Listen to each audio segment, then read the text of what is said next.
Bom dia a todos. Tudo em paz com vocês? Tudo em ordem? Sim? Que bom. Glória a Deus. Eu gostaria de estar compartilhando a palavra do Senhor nesse momento.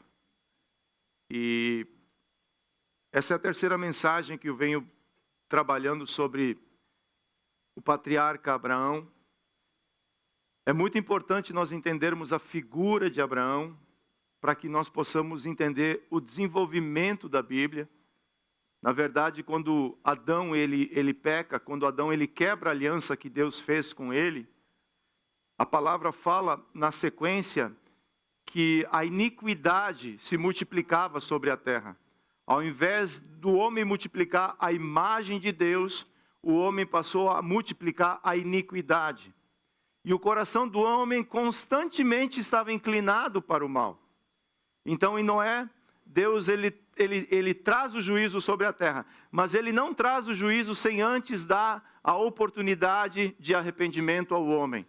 Todo homem, através de Cristo Jesus, tem a oportunidade de arrependimento. Mas nós precisamos entender que vai haver um dia que Deus trará juízo sobre a terra. Não sobre o homem, mas sobre o pecado. Então, em Noé, Deus ele trouxe juízo sobre a terra e destruiu o pecado. E encontra em Noé um homem diferente, alguém que andava com Deus, alguém que queria agradar o coração de Deus. E Deus faz uma nova aliança com... Na verdade, Deus dá sequência. Aquilo que Adão não quis cumprir, Deus levanta Abraão para cumprir o propósito de Deus. E continua sendo assim. Aquilo que eu não quero fazer, Deus levanta José para poder fazer o propósito que Deus tem estabelecido para que aconteça. Porque o propósito de Deus vai se cumprir. É um fato, isso é um fato, querendo eu me alinhar ou não. E Deus encontra em Abraão um homem diferente. Alguém que, quando Deus faz a promessa a ele, a palavra diz que ele creu na promessa. E isso foi algo que diferenciou Abraão dos outros, porque a fé no Velho Testamento, na verdade a fé, tudo na Bíblia é feito através dessa experiência da fé. Eu creio, eu recebo, tá certo? Então Abraão creu em Deus, e isso lhe foi imputado como justiça. Abraão foi justificado pela fé que ele tinha no Deus Todo-Poderoso, que mesmo não tendo filho, ele creu que Deus era capaz de poder para providenciar na vida dele aquilo que Deus prometeu. E esse homem, ele começa uma jornada, ele sai da terra dele e ele vai em direção a Canaã, que é a terra prometida, né? Mas ele passa por vários momentos difíceis.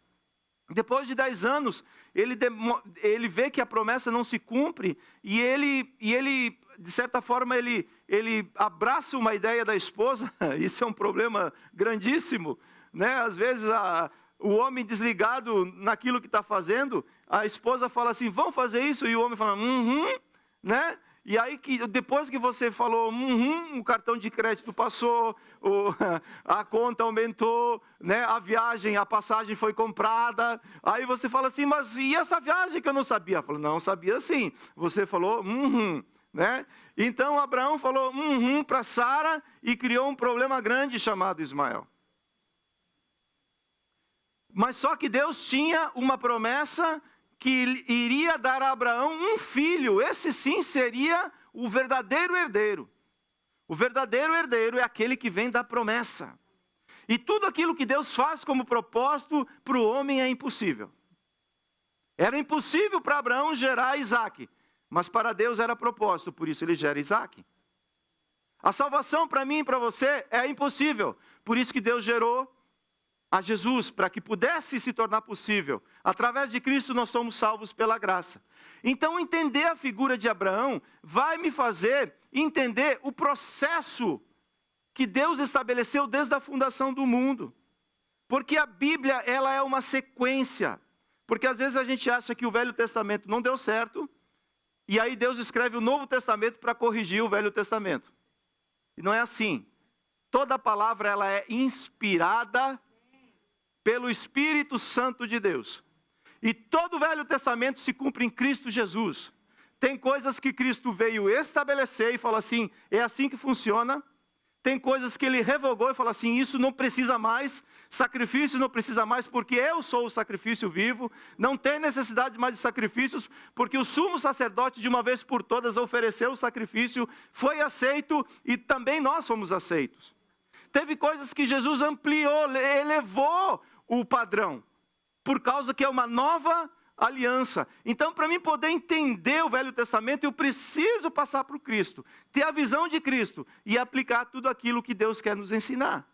Tá certo? Então, entender Abraão é necessário para que eu possa entender qual é a minha origem. Muitas vezes se fala assim, a minha origem é o céu. Sim. Mas aqui na terra, tudo que Deus faz, Ele multiplica. Quando Ele quis multiplicar uma nação, quando ele quis multiplicar um povo, do pó Ele gerou quem? Adão. Adão largou essa promessa e ele criou em Abraão um novo povo. Tá certo? Deus prometeu que Abraão seria pai de uma multidão. Muitas vezes a gente fala que Deus ele falou para Abraão que ele seria pai de multidões. É uma multidão, é um povo que se chama pela fé. Tá certo? E mesmo diante de todas as dificuldades que Abraão passou, a promessa que ele fez para Sara, mesmo diante de todas as dificuldades que Abraão e Sara passaram, a promessa que Deus fez se cumpriu. Eu tenho uma promessa, glória a Deus, mas eu preciso entender que da promessa até o cumprimento dela tem um hiato, e é saber como eu vou me comportar no hiato da promessa até o cumprimento, vai determinar muita coisa. É nesse processo que o justo vive pela fé, não é por aquilo que eu vejo. Deus prometeu um filho, mas já se passaram 10, 15 anos e nada mudou. A única coisa que estava mudando era a idade de Sara e Abraão. Tá certo? Isaac é o filho da promessa e também uma tipologia de Cristo, o Messias que viria para oferecer justificação através do Evangelho. Gálatas 3:8. Ora, tendo a Escritura previsto que Deus justificaria os gentios pela fé, pré-anunciou o Evangelho a quem? A Abraão, dizendo, em você serão abençoados todos os povos da terra, de modo que os que têm fé são abençoados com o crente Abraão. Eu quero falar sobre Gálatas capítulo 4. Eu acho que Gálatas, o livro de Gálatas, é um bom resumo de toda a Bíblia. Se você quiser entender a Bíblia, leia o livro de Gálatas, você vai ter um bom resumo daquilo que a Bíblia explica. E a capacidade que o apóstolo Paulo tem para colocar isso tudo junto, de maneira coordenada, é um negócio fantástico. Tá certo? E para falar do capítulo 4 de Gálatas, eu tenho que voltar lá para Gênesis capítulo 21. Porque o capítulo 4 de Gálatas está baseado em Gênesis capítulo 21. E no capítulo 21 de Gênesis, Isaac e Ismael simbolizam a nova e a velha natureza do cristão. Agar e Sara tipificam as duas alianças, uma segundo as obras e outra segundo a graça, a da escravidão e a da liberdade.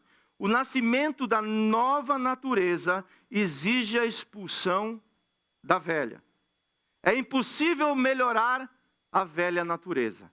Cristo não entrou na tua vida para ajustar um pouco o teu caráter, a tua maneira de ser. Quando a Bíblia fala de fruto do Espírito, é um fruto. Eu tenho paciência, mas eu sou alguém que tem dificuldade nessa área. Não, o Espírito Santo, ele te faz crescer por completo. Ele te dá uma nova identidade. Ele te dá uma nova natureza. E eu sei que isso tudo é um processo. Mas Jesus não veio para melhorar algumas coisas na minha vida. Jesus veio para me dar uma nova vida. E se eu não entender isso, eu pego somente aquilo que me agrada do Evangelho. E quando a palavra me confronta, porque a palavra que Pedro, que Paulo, os apóstolos pregavam, ela não era confortável para quem estava escutando. Ela gera vida, mas ela confronta o homem. Ela confronta a conduta do homem. Uma vez que você se reveste de Cristo, as coisas velhas passaram.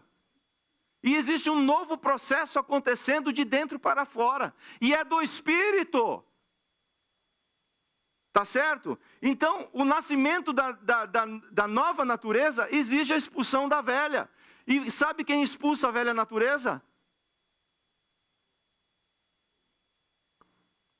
Fala essa revelação que você recebeu, Carlinhos. Quem que expulsa a velha natureza? É você que abre espaço para o Espírito entrar. E é você que diz para a velha natureza, get out of here. I don't want to hear you anymore. A sua conduta me envergonha. Às vezes tem coisas que eu faço que eu fico com vergonha da minha conduta. Por quê? O que é isso? Coisa velha. Velha natureza, velha maneira de falar, velha maneira de pensar, velha maneira de agir. Então tem que expulsar o velho. Fala, tem que expulsar o velho. Expulsa o velho. Tem algum velho em casa? Normalmente o esposo conhece o que é velho na esposa. E normalmente a esposa conhece o que é velho no esposo. Então chega em casa hoje e fala assim, velho, hoje você vai fazer tua malinha e você vai sair daqui. Porque não tem mais lugar para coisa velha aqui em casa. Em nome de Jesus. Falo isso com respeito, por favor, não me entenda mal. É impossível melhorar a velha natureza. Ficando Ismael, a Bíblia fala que faz um trocadilho entre Ismael e Isaque. Ficando Ismael, teria assassinado Isaque por inveja. Assim como Caim assassinou seu irmão por ele ter praticado um ato espiritual. A velha natureza quer matar tudo aquilo que é do espírito. Você precisa entender isso. Eu preciso entender isso. Nasce um novo ser, um ser espiritual. A carne, a velha natureza quer sufocar, quer matar. Mas não vai ser assim sobre a minha vida, em nome de Jesus, nem sobre a sua vida. Ismael representa as obras da carne. Se não expulsar, ela acaba sufocando a obra do Espírito. O caminho da santidade é despojar-se do velho homem, tal como Abraão se despojou de Ismael. Eu creio que foi muito difícil para Abraão mandar embora Ismael e Agar. Foi ou não foi? Foi muito difícil. Mas quando ele vai falar com Deus e fala assim, Deus, a história de Sara voltou. Agar já tinha ido embora. Lembra da primeira mensagem? Deus tudo vê. Quando Agar estava lá no desespero dela, Deus viu o desespero de Agar. E fala assim, Agar, o que você está fazendo aqui? Para onde você pensa em ir? E Deus corrige a conduta de Agar e fala assim, Agar, volta lá, conserta o que ficou errado lá no passado, para você conseguir prosseguir essa viagem. Não tem como prosseguir uma viagem, fazer uma boa construção, quando o fundamento está errado. É assim no casamento, na vida financeira, na vida espiritual. Então se conserta o fundamento, o princípio, para poder prosseguir a viagem. E ela volta e fica lá por um tempo, aí chega o momento que Isaac nasce. Quando Isaac nasce, no momento que Isaac é apresentado e o pai faz uma festa, começa a contenda entre Ismael e Isaac. E a mamãe Sara fala assim, Abraão, olha só, manda embora esse menino. Ele tá tratando mal Isaac. E Abraão, isso pesou no coração de Abraão e ele foi falar com Deus.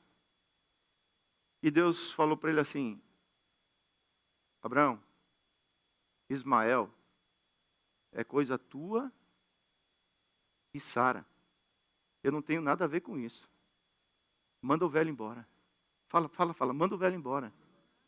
Porque nós criamos problemas para nós mesmos e nós levamos para Deus e fala assim, como que resolve isso?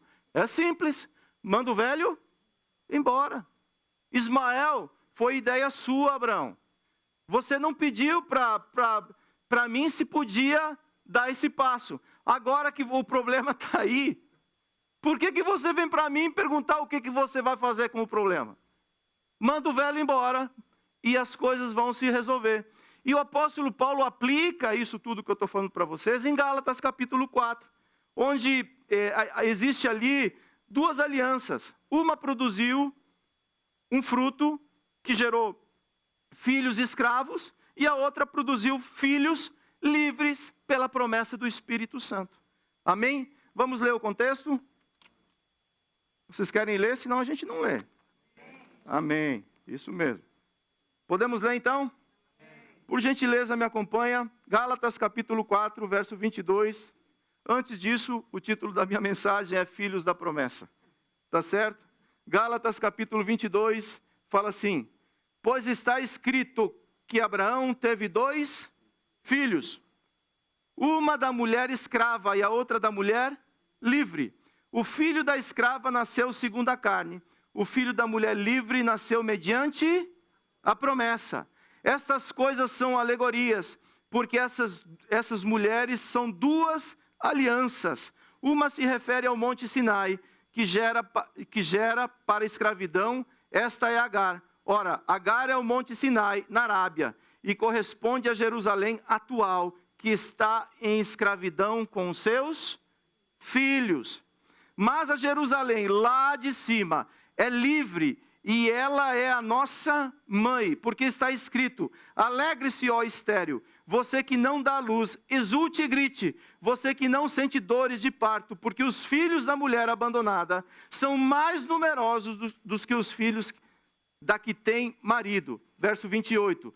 Mas vocês, irmãos, são filhos da promessa como Isaque.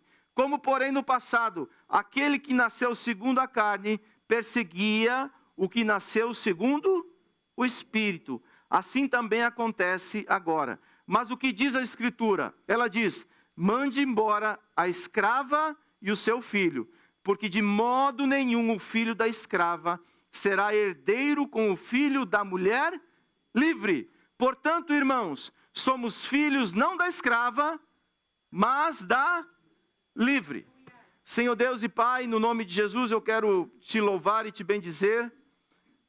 Quero pedir a Deus que o Senhor revele para nós a tua palavra, que o Senhor mostre aquilo que os nossos olhos naturais não conseguem ver, que o teu Espírito desvende, Senhor, o entendimento para que nós possamos compreender nessa manhã que somos filhos da promessa. Porque um dia foi liberado sobre as nossas vidas essa palavra, e hoje, Senhor, ela se cumpre. Muito obrigado. A tua palavra, ela é eterna, ela não passará, e ela cumprirá toda a promessa que ela fez. Amém? E a primeira coisa que eu preciso entender nesse processo é que existe uma promessa de Deus. A promessa de Deus, ela aponta para o propósito que Ele quer realizar. A promessa é uma oportunidade que Deus abre para cumprir em nós a sua vontade. O caráter de quem promete valida ou compromete o que está sendo prometido. Porém, toda promessa passa por um processo que é o processo da espera, que é o processo que Deus vai trabalhando. Enquanto você espera, Deus vai trabalhando tanto na promessa quanto em você. Fala assim: enquanto eu espero. Fala por favor, enquanto eu espero. Deus trabalha tanto na promessa, quanto trabalha em mim também. Então eu preciso entender que nesse processo de espera, esperar não é fácil. É um desafio muito grande. Ainda mais hoje, nesse momento que nós vivemos. Tudo é muito rápido. Muito rápido. Eu demoro 40 anos fazendo uma construção. 30 anos fazendo uma construção. Aí eu chego até Cristo. Em um culto eu quero resolver todo o negócio. A salvação ela é imediata e no momento que você recebe, está aí. Mas a partir desse momento, começa um processo de reconstruir o velho para construir o novo. Deus não vai construir nada novo em cima de coisa velha. É um novo ser, é uma nova maneira de pensar, é uma nova conduta, é uma nova maneira de falar. Eu lembro que no começo da minha conversão,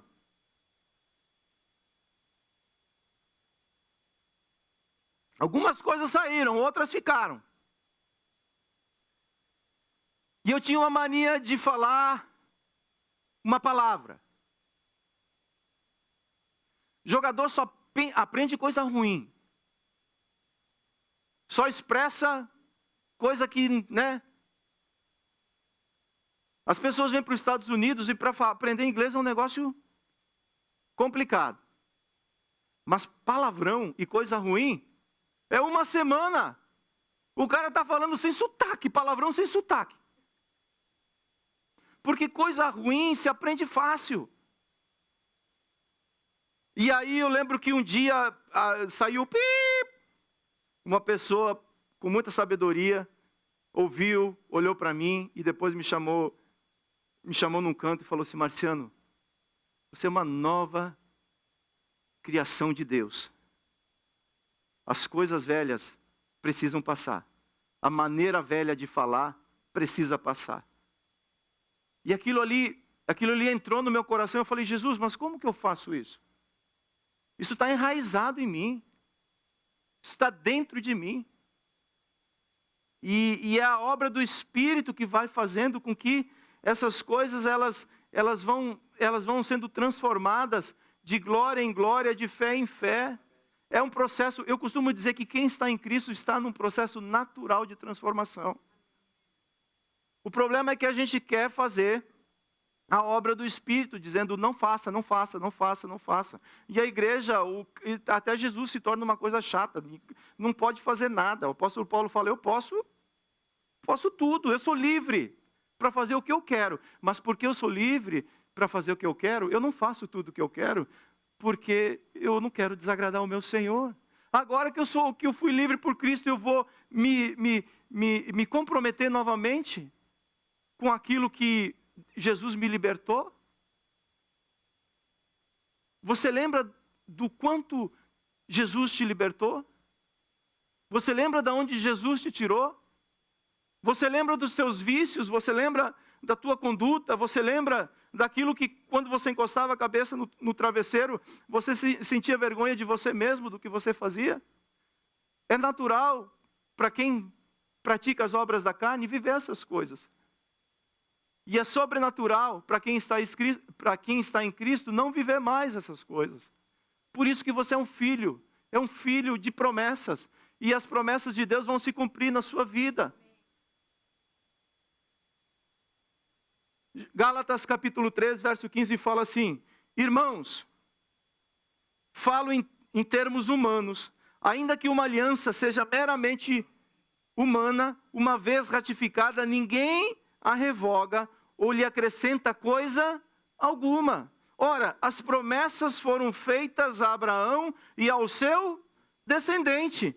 Não diz e aos seus descendentes, como falando de muitos, porém como falando de um só, e ao seu descendente, que é Cristo. E digo isto: uma aliança já anteriormente confirmada por Deus não pode ser revogada pela lei, que veio 430 anos depois, ao ponto de anular a promessa. Porque se a herança provém da lei, já não decorre do quê? Da promessa. Mas foi pela promessa que Deus a concedeu gratuitamente a Abraão. Nós sabemos que depois desse processo, Deus entrega a Moisés a lei, entrega a Moisés os mandamentos. Por que Deus entregou a Moisés a lei e os mandamentos? Simplesmente para revelar a santidade de Deus, para mostrar o quão o homem estava perdido, sem direção, e para apontar para Cristo Jesus, que viria como o descendente de Deus para salvar o homem. A lei, ela serviu, e no passado, ela serviu como um guia, como um tutor. As crianças naquela cultura grega e romana, quem tinha condições, normalmente um servo cuidava do filho. E esse servo cuidava até que o filho chegasse à maturidade. Para que quando ele chegasse à maturidade, quando ele crescesse, ele pudesse receber a herança do pai. Enquanto ele era menino, ele não tinha diferença nenhuma do escravo, porque ele não tinha o conhecimento e o entendimento e a capacidade de andar sozinho. Assim, isso era o que Deus estava falando para o seu povo. Vocês não têm condições de andar sozinhos. Por isso eu dou a lei, para que ela possa ser um guia, para que ela possa ser um direcionamento para vocês. Porque essa lei pela fé te conduz até Cristo Jesus. Os judeus pegaram a lei e aplicaram isso de maneira prática e achavam que somente através da lei eles iam chegar até Cristo. Tá certo? Paulo esclarece que a promessa de Deus, que Deus fez para Abraão, ainda está em pleno vigor. Em outras palavras, a aliança ou o testamento da justificação pela fé não pode ser quebrado ou anulado. O que Deus fez em Abraão, o que Deus prometeu para Abraão, segue no decurso da Bíblia, até se cumprir em Cristo Jesus. Para mim chegar até Cristo, eu preciso receber isso, a lei pela fé. Tá certo? Então, qual que era o propósito da lei? Porque muitas vezes a gente banaliza a lei. É coisa do Velho Testamento, é coisa que não serve mais, é coisa que não presta mais. Mas existe as coisas que Jesus realmente deixou para trás, mas existem coisas que são condutas morais. O adultério não ficou lá no Velho Testamento, ele passa para o Novo Testamento e é uma conduta de quem nasceu de novo. Tá certo? Então nós precisamos entender essas coisas. Não andamos mais pela lei do Velho Testamento, mas existe uma nova lei, que é a lei de Cristo. Essa liberta, a graça transforma e ela não é pesada para nós. Obedecer a Cristo não é pesado. Gálatas 3:23. Mas, antes que viesse a fé, estávamos sob a tutela da lei e nela, como? Encerrados. Para essa fé que no futuro haveria de ser revelada. De maneira que a lei se tornou um guardião para nos conduzir a quem? Leia esse verso 24, por favor. 1, 2, 3, leia.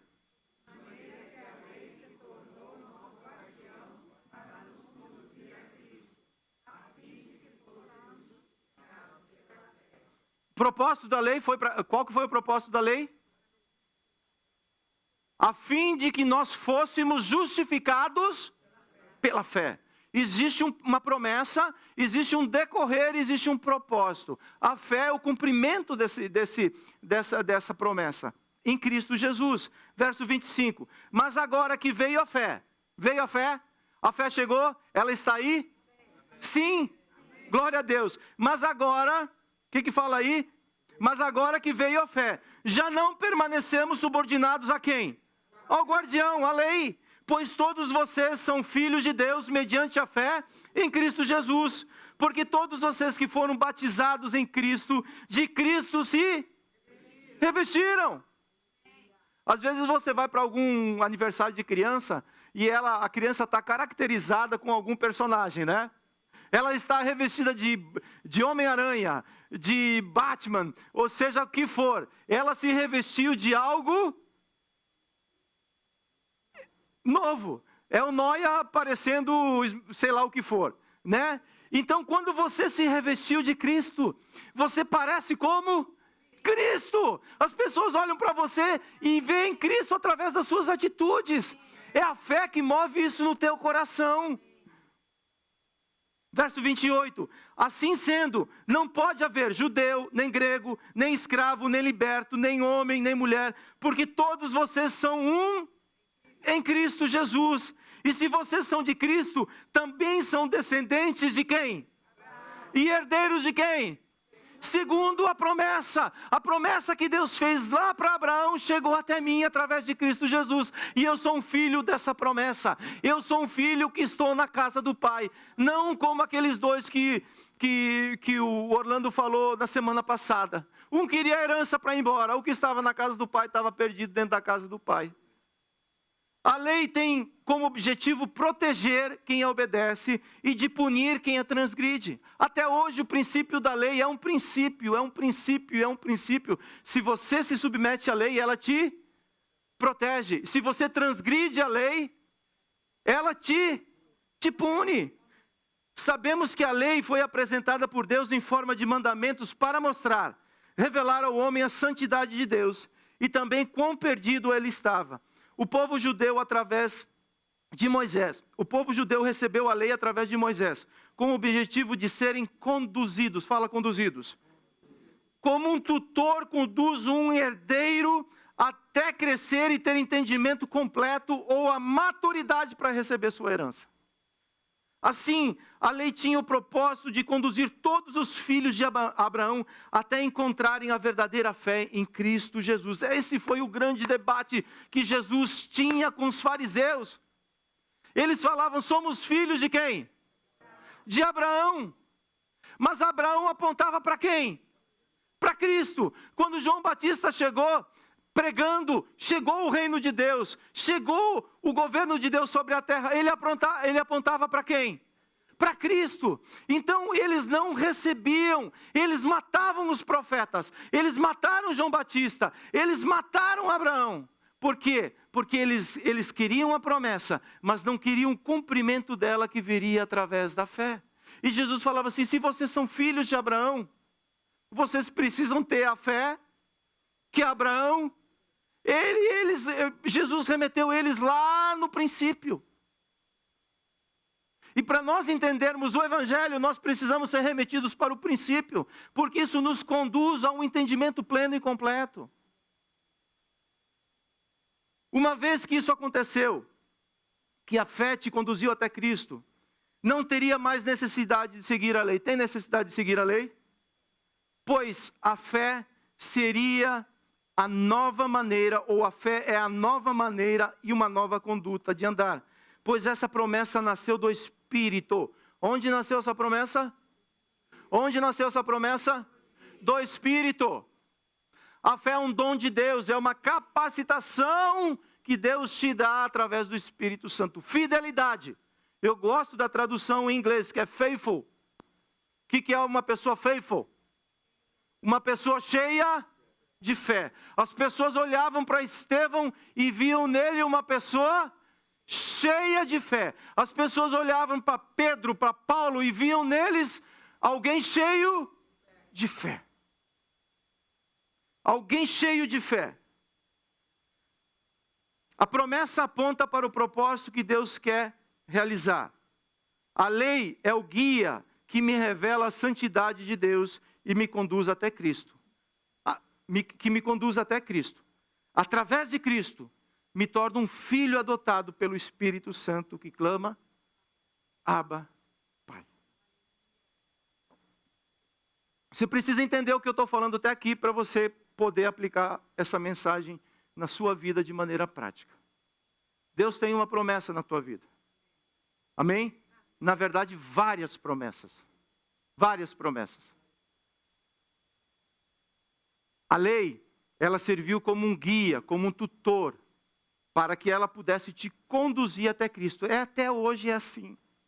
A palavra, ela te direciona até Cristo Jesus. Mas tudo aquilo que você recebe no reino é através da graça, que é impulsionado pela fé.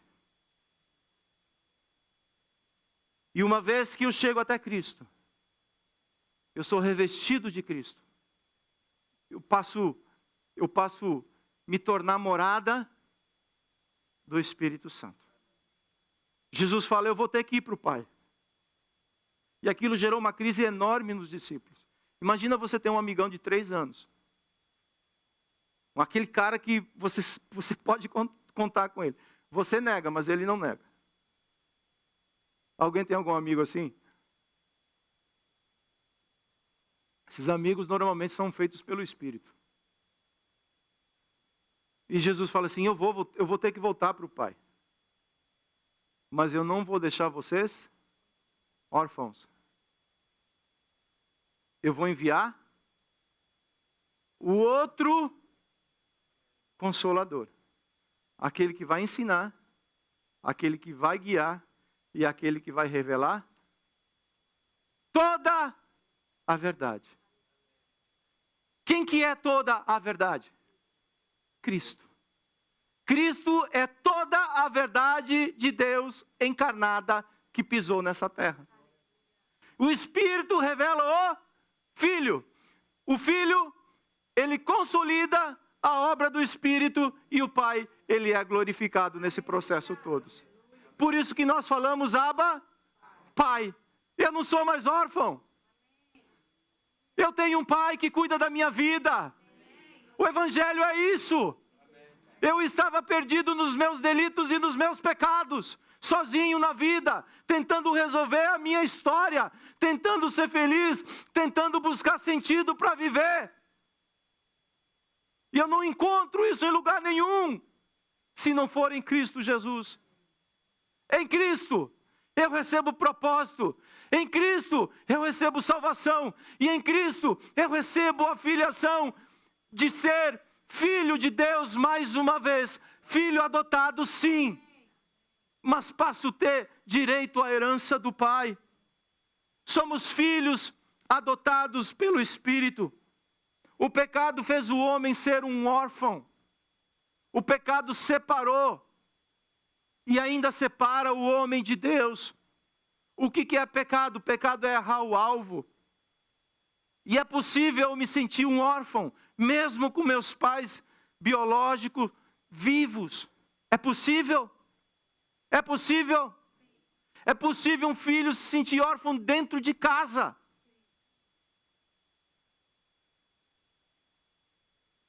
O antídoto que cura essa orfandade é receber o sacrifício de Jesus Cristo. O filho que nunca teve crise de identidade. O filho que sabia que era filho de Deus. Passando por lutas, passando por deserto, passando por adversidade. Se é filho de Deus, por que você está passando por isso? Se é filho, não tem a ver se é filho. Eu sou filho de Deus. Essa identidade já está construída no meu coração. Com bênção, sem bênção, com dificuldade, seja o que for, eu sou filho. E ponto final. E o Pai cuida da minha vida. Porque normalmente, quando tudo está acontecendo bem, quando tudo está andando de maneira correta, nós nos sentimos bem. Mas quando as coisas não acontecem dentro daquilo que nós planejamos, parece que nós nos sentimos abandonados. E a gente pergunta, Deus, onde que você está nisso tudo? E Deus fala, eu estou aqui. Deus está aqui nessa manhã. Dizendo para você, eu estou aqui. Sempre estive aqui. Meu filho! Por que o pai vai encontrar com o filho quando aquele bandido, depois de sair de casa, ele volta para casa? Porque o filho não teria condições de entrar na casa do pai se ele não fosse justificado pelo pai. Por isso que o pai vai lá e encontra ele no meio do caminho. E fala assim, toma roupas novas, toma uma aliança para colocar no teu dedo, sapatos novos, e pega na minha mão. Eu estava aqui atrás agora na recepção, o Noia veio do meu lado e bateu na minha perna e deu a mão para mim.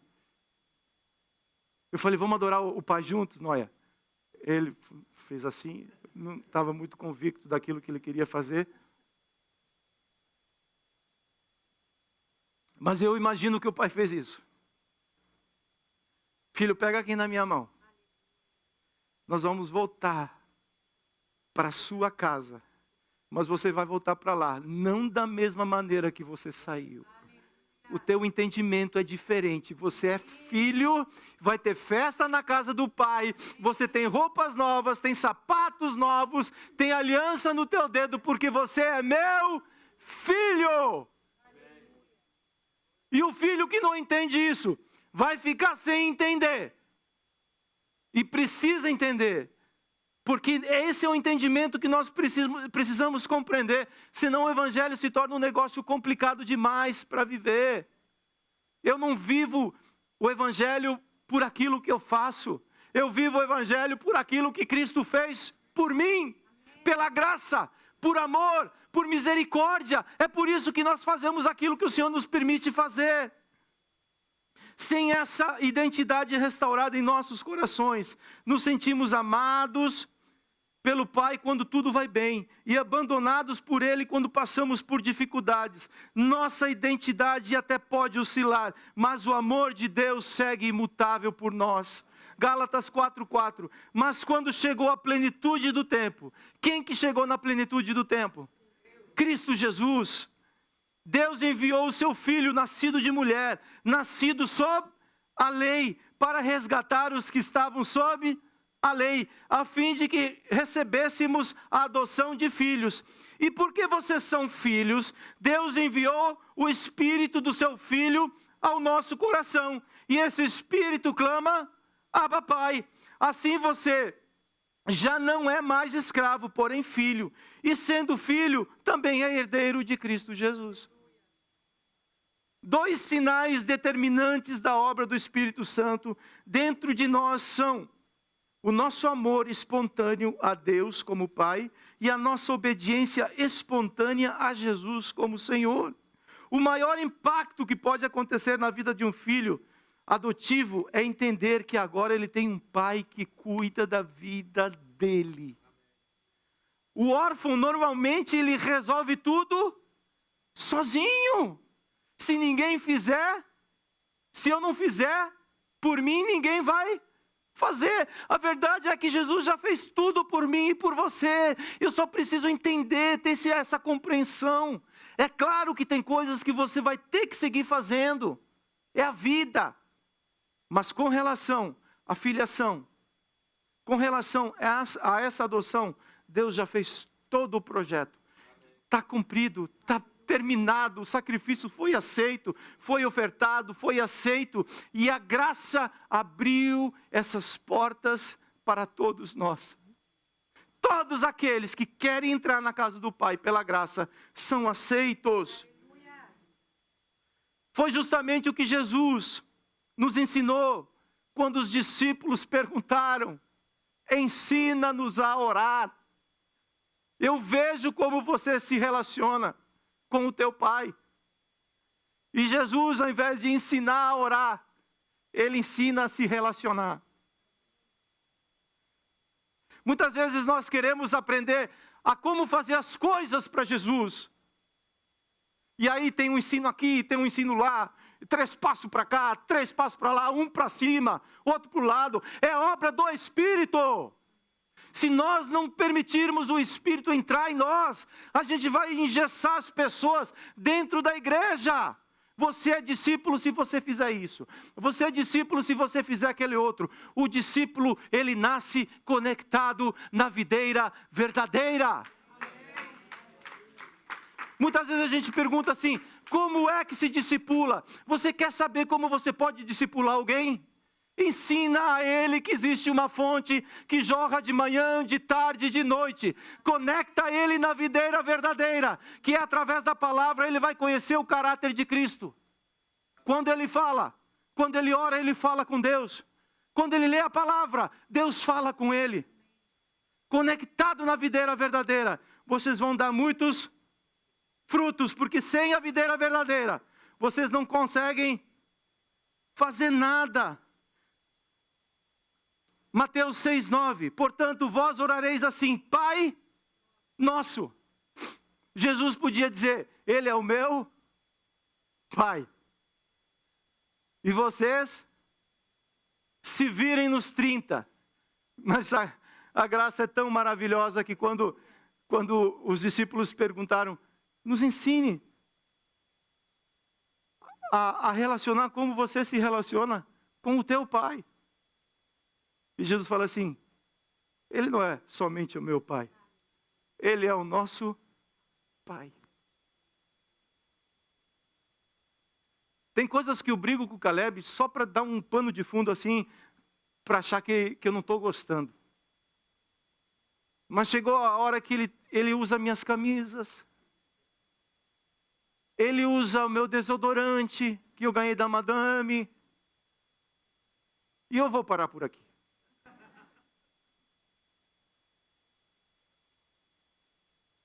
Eu brigo com ele, mas no fundo eu gosto. Porque pai é bobo. Ele gosta de ver o filho feliz. Ele gosta de ver o filho contente. Ele gosta de ver o filho suprido. Pai é assim. E eu que sou falho, tenho esse anseio pela vida do meu filho. Quanto mais o teu pai espiritual, que deu tudo o que tinha de melhor no céu para que você pudesse ter propósito na terra.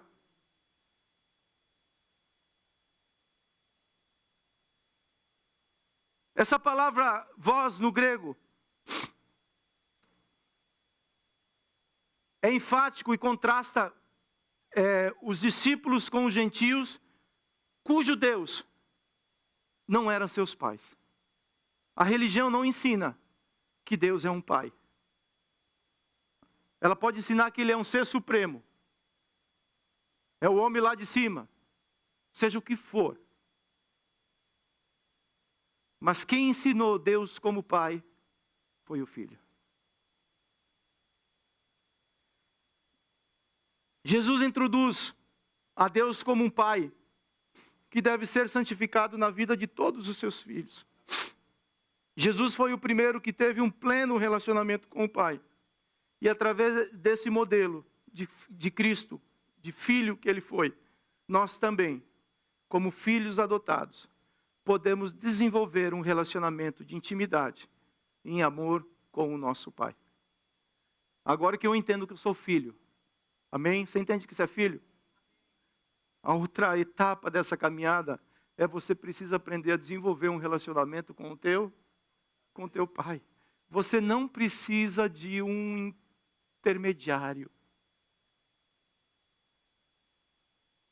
O próprio Jesus, ele é o religare. E você fala assim, mas e por que Jesus fala para fazer discípulos? Para ensinar. Nesse processo vai existir espaço para que o corpo edifique o próprio corpo. Mas a maior parte do corpo, nessa edificação, é ensinar que existe um caminho que conduz para a vida. E que essa pessoa se torne discípulo de Cristo. Que fale como Cristo, que viva como Cristo, que seja um cristão na terra. Esse é o papel da igreja. Esse foi o papel de Cristo. Cristo pegou o homem perdido e discipulou ele para levar até o Pai. Uma vez que essa pessoa perdida encontrou o Pai, ele encontrou a vida. Recebeu o dom do Espírito. Recebeu aquele que vai guiar e conduzir ele por toda a vida. Mas o novo cristão às vezes não tem conhecimento da palavra. Por isso que eu preciso conhecer a Bíblia. Por isso que nós temos alguns encontros que é de ensino. Porque você consegue formar um bom profissional sem ensinar? Consegue? Consegue? Sem o ensino, fica um negócio meio troncho. Por que o menino vai para a faculdade 4, 5, 6 anos para ter uma formação secular? Para poder depois executar aquilo que ele aprendeu. No reino não é diferente. Eu preciso aprender. Eu preciso ter esse coração que abra espaço para aprender o novo. O novo é a Bíblia. Porque muitas vezes a gente chega de onde nós viemos cheios de conceitos, cheios de preconceitos, cheio de tudo. E se está cheio, cabe mais alguma coisa? É necessário se esvaziar. Para quê? Para que você possa ser cheio do novo. Não se coloca vinho novo em odres velhos. É necessário transformar o odre, para que o vinho que está sendo derramado, ele possa ficar nessa vasilha. O vinho ele tem a capacidade de crescer, ele vai fazer a vasilha crescer, ele vai fermentar. O conhecimento que você recebe vai te fazer crescer, vai te fazer, de certa forma, fermentar no bom sentido da palavra. E o vinho, e o odre novo, ele tem essa elasticidade. Ele cresce naturalmente. Ele cresce naturalmente porque é uma obra do Espírito Santo. E por último, existe uma lei, que é a lei de ouro. Eu tenho a promessa. Essa promessa me conduziu até Cristo. Agora eu sou uma nova criatura. Eu sou adotado como filho. Tá certo? Agora eu preciso aprender a como me comportar dentro desse reino, como filho amado do Pai. E por isso existe uma lei de ouro, que é a lei da semeadura. E Gálatas e Paulo encerra esse capítulo 6, depois de ensinar as obras da carne e a obra do Espírito, falando assim: não se enganem, de Deus não se zomba. Eu já falei isso, não sei você, provavelmente você não, mas eu já falei isso. Deus, por que eu estou colhendo isso? Se eu sou um cara tão bom, o que eu estou falando para Deus? Deus, você está errado em alguma coisa aí. De Deus não.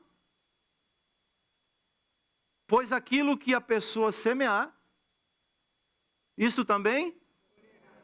Quem semeia para a sua própria carne, da carne colherá. Mas quem semeia para o Espírito, do Espírito colherá vida eterna. Agora cabe a você escolher a semente, para você não ser surpreendido na colheita. O fruto é determinado pela natureza da semente, assim como a conduta do homem. Alguém que nasceu do Espírito passa a semear e colher o fruto do Espírito. Não é coerente alguém que foi adotado por Deus como filho amado seguir praticando as obras da carne. Romanos 6:20. Por quê? Quando vocês eram escravos do pecado. Você precisa entender isso daí para você poder entender o Evangelho. Se você acha que... Vou falar de mim. Se eu acho que eu sou bonzinho e que o Evangelho só vai fazer um upgrade na minha vida, você não precisa do Evangelho. Você não entendeu o Evangelho. O Evangelho é para quem está perdido. O Evangelho é para quem está perdido no pecado. E quer sair daí e não consegue. E a única maneira de sair desse lugar é através da libertação que Cristo fez lá na cruz do Calvário. Conhecereis a verdade, e a verdade liberta. Porque quando vocês eram escravos do pecado, estavam livres em relação à justiça. Naquele tempo, que fruto vocês escolheram? Uma pergunta que o apóstolo Paulo está fazendo. Somente as coisas que agora vocês se envergonham. Porque o fim delas é o quê? É morte. Agora, porém, libertos do pecado, transformados em servos de Deus, o fruto que vocês escolhem é para a santificação. E o fim, nesse caso, é a vida eterna. Porque o salário do pecado é a morte. Mas o dom gratuito de Deus é a vida eterna em Cristo Jesus, nosso Senhor e Salvador. Conclusão, Jesus veio ao mundo como filho debaixo das promessas do Pai. Tudo aquilo que Jesus fazia, ele falava, escrito está.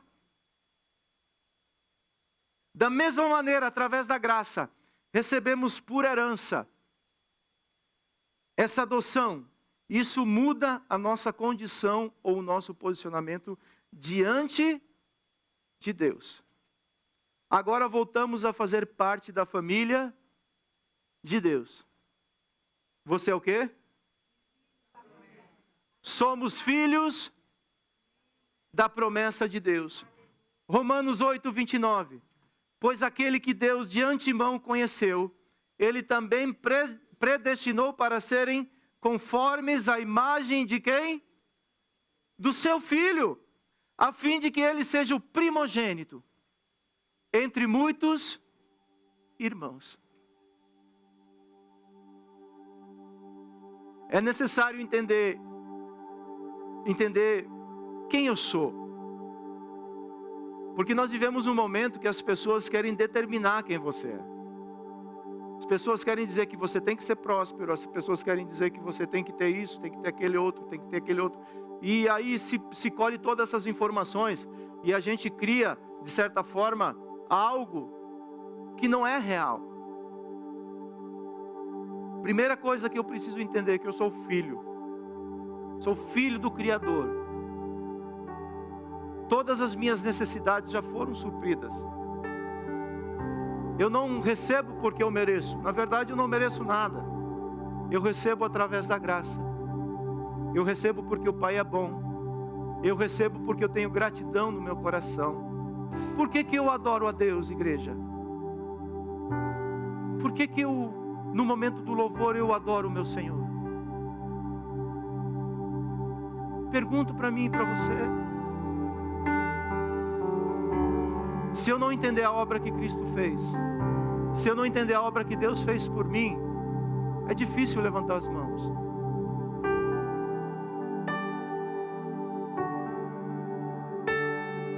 Agora, se eu entender que eu estava morto, você imagina como Lázaro estava na mesa com Jesus?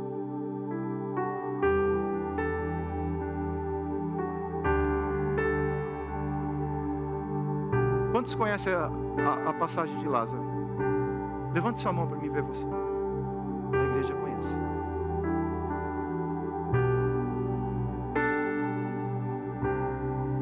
Agora Lázaro estava onde? Assentado à mesa com Jesus.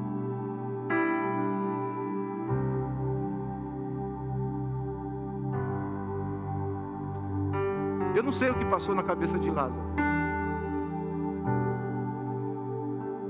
mas eu imagino que ele olhava para Jesus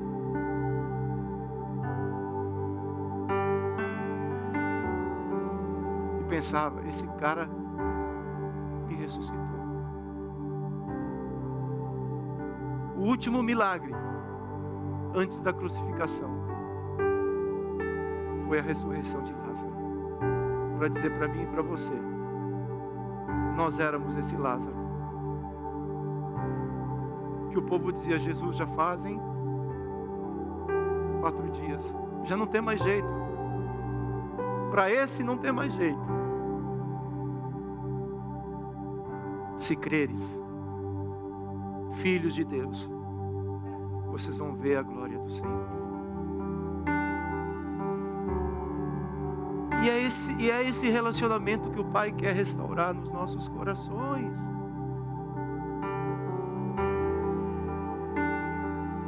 Eu estou buscando algo, isso ok, todos nós temos necessidades, mas a maior necessidade que o homem tem é de buscar a Deus. Buscar e encontrar.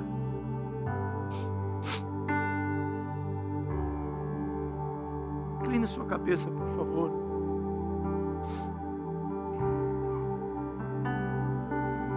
Nós vamos ser ministrados agora por um louvor.